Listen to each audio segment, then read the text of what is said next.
4.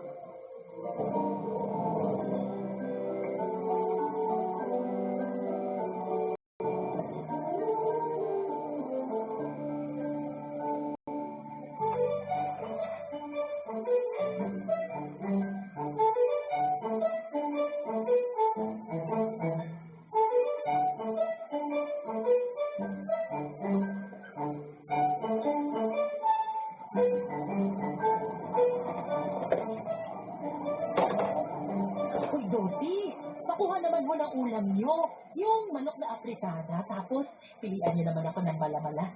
Anong malaman ang pinagsasasabi mo dyan, Hilda? Malaman! Eh, nung nakaraan, bumili si Mia rito, tapos puro mabuto binigay mo sa kanya. Halos wala kami nakain. Ano ba kami sa tingin mo, aso? Ay nako, magbayad ka muna ng utang mo sa karinderya ko bago ka magreklamo. Hayaan mo, makakabayad din ako pag sahod ni Amelie. Medyo delay lang yung sahod nila. Pero sige na, pautangin niyo na ako. Nagugutom na mga alaga ko sa tiyan eh. Pasalamat ka, mabait si Amilet. Kung hindi, matagal na kitang pinagbawa ng mga utang dito. Maawa ko naman. Andun sa simbahan ng awang sinasabi mo. Doti, ako na magbabayad sa ulam na kukunin ni Hilda. Aba, napakagalante mo naman yata, no? Alam ko kung bakit. Siguro, crush mo ko, no? Ay, aminin mo na. Kilala ko yung tinginan mo eh. Napakalagkit. Halata pala ako masyado pero di ko kasi mapigilan. Sexy mo, Hilda. Tapos, matambok pa yan. Aba, oo naman. Aset ko to eh. Pinagpala sa babaeng lahat mula titid hanggang puwitan. Gusto mo ba? Umupo ako sa hita mo bilang kabayaran dahil nilibre mo naman yung ulam namin ngayong panangkalian. Oo, ano ba? Basta ako lang magagati. Eh, wala yan.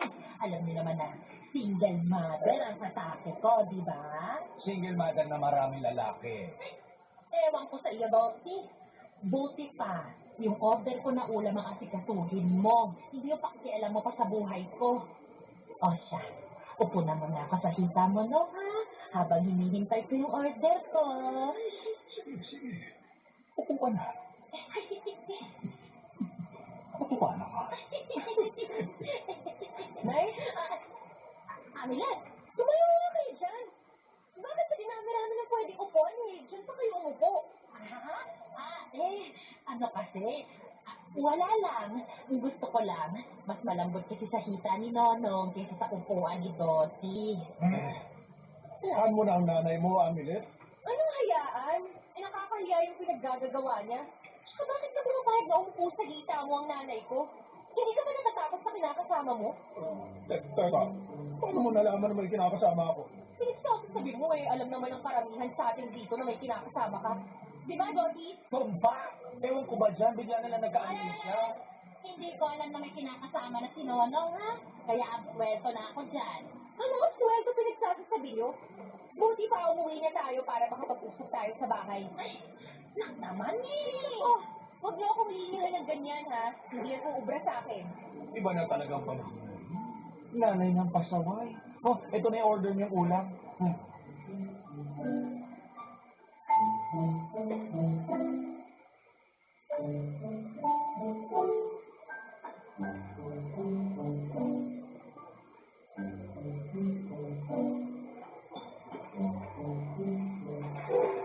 Hamile naman eh! Hey! Bakit mo ako pinahiya doon kina Dottie? Anong pinahiya? Eh kayo ang nagpahiya sa sarili nyo. Biruin nyo?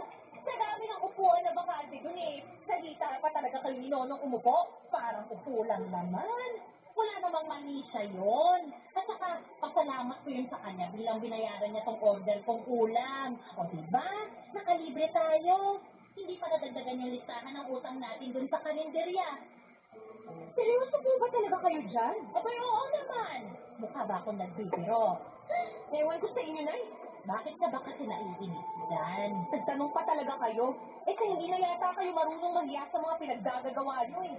Kung wala na talaga kayong hiya sa katawan, eh kahit man lang kami ni Mia, bigyan nyo ng kahihiyan. Napaka-okay mo namang bata ka. Kung makapagsalita ka, akala mo naghubad ako dun sa karinderya. Umupo lang naman ako sa hintan mo, no? Wala nga lang yun eh. Masyado ka lang malisyosa. At ako pa talaga ang malisyosa. Alam nga namang si Mia ikaw lang naman ang putak ng putak dyan. Saka hindi ko kasalanan na ganito ako kaganda at sexy. Kahit may edad na ako, no? Lapitin talaga ng mga kalalakihan tong nanay mo. Kaya imbis na maghuramintado ka dyan, bakit hindi ka na lang maging proud? Di ba? Papadudot masasabi ko na literal na walang hiya ang nanay ko dahil pinangalandakan niya sa buong barangay namin na hindi niya pinakahiyang iba-iba ang ama ng mga anak niya. Bali, apat pala kaming magkakapatid at pangatlo ako. Kami lang ng bunso kong kapatid na si Mia ang pareho ng tatay, ngunit ang dalawa naming kuya ay magkaiba. Mas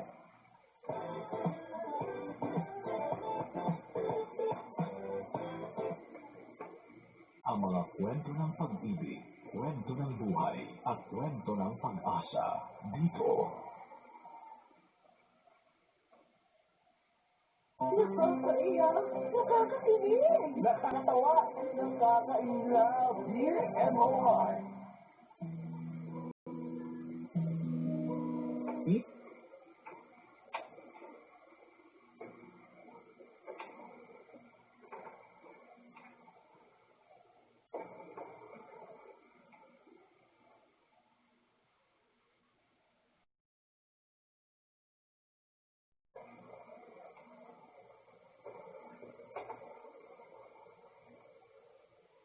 Ang mga kwento ng pag-ibig, kwento ng buhay, at kwento ng pag-asa dito sa Barangay Love Stories.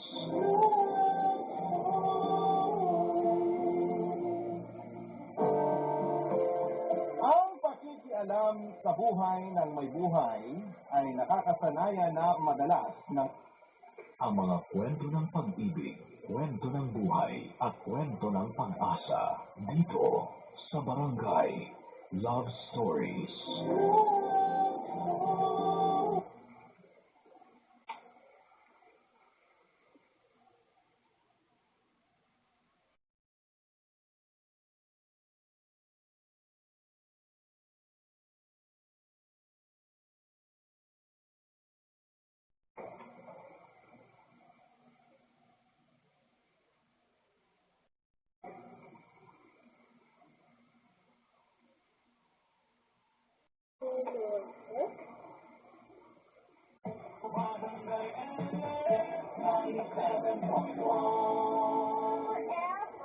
Mga kwento ng pag-ibig, kwento ng pag-asa, at mga kwento ng buhay dito sa Barangay Love Stories.